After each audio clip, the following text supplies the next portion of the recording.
টি-20 series খেলতে শ্রীলঙ্কায় গেলেন ৪ ক্রিকেটার। শরীফুল, শেখ মেহেদী, নাসুমের সাথে ঢাকা ছেড়েছেন মোহাম্মদ সাইফুদ্দিন। জাতীয় দলে জায়গা ধরে রাখা মূল লক্ষ্য টাইগার অলরাউন্ডারের। একাদশে সুযোগ পেলে তানজিম সাকিবের মতো ব্যাটে বলে ঝলক দেখাতে চান মোহাম্মদ সাইফুদ্দিন।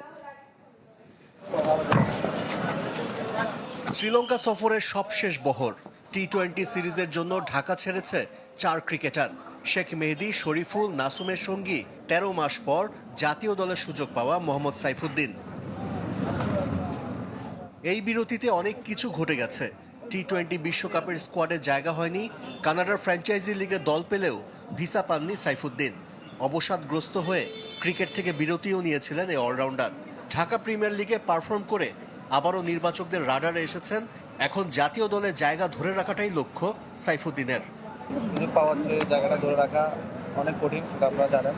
সেই লক্ষ্যই থাকবে। আর যেহেতু কয়েকটা ক্যাম্প করেছি মিরপুরে এবং চিটাগংয়ে, তো চেষ্টা করেছি হারিয়ে যাওয়া ভালো করার। কতটা পেরেছি জানি না, হয়তো নির্বাচকরা আমার প্রতি সন্তুষ্ট হয়েছে, যার কারণে এই সুযোগটা পাওয়া। চায়ের কাপে সমাজ বদলের ঝর্ণা তুলে আগে গোছান নিজেকে। প্রিমিয়াম টাইটানিয়াম আলমিরা, গুছিয়ে ফেলুন জীবনটাকে। চট্টগ্রামের ক্যাম্পেও ছিলেন সাইফুদ্দিন। কোচ নাজমুল হোসেনের সাথে বোলিং নিয়ে আলাদা কাজও করেছেন। একাদশে সুযোগ পেলে মাঠে তার প্রতিফলন দেখাতে চান টাইগার অলরাউন্ডার।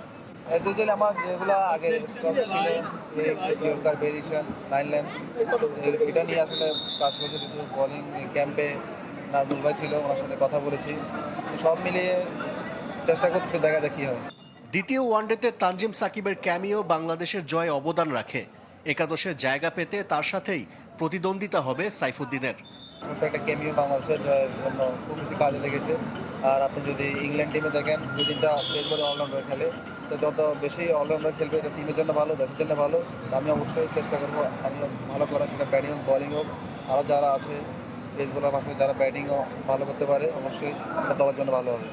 মঙ্গলবার তৃতীয় ওয়ানডের দিন অনুশীলন শুরু করবেন সাইফুদ্দিন, শেখ মেহেদীরা। বৃহস্পতিবার পাল্লেকেল্লেতে সিরিজের প্রথম টি-20।